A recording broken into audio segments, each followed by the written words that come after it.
Thanks. Now that we've had an opportunity over the last day to look at the President's budget, it is clear that it does not rise to the challenge. And it doesn't rise to the very challenge that President Obama has laid out.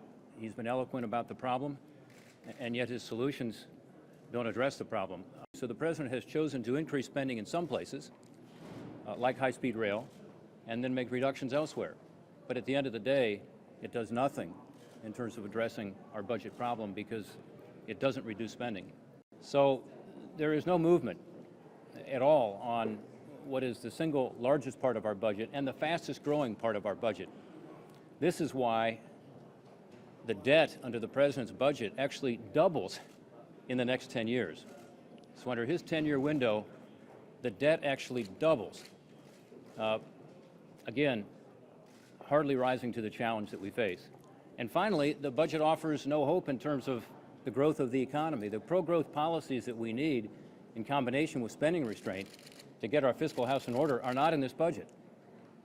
The President includes nothing on tax reform, for instance, which seems to me to be one where you should be able to find bipartisan consensus.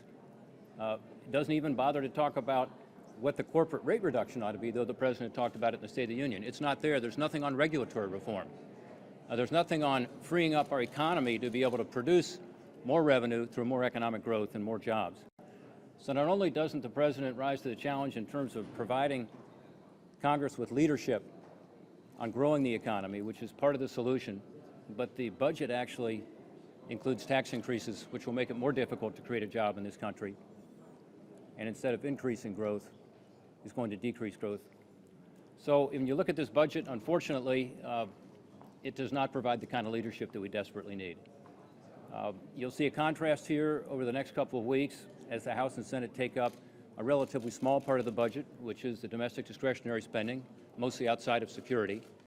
But this is this year's spending, and you will see Republicans take a leadership role and make some very tough decisions. That will be played out in the House this week and the Senate the week after next.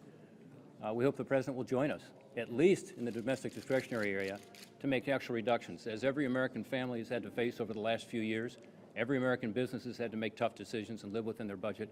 We need to do that as well.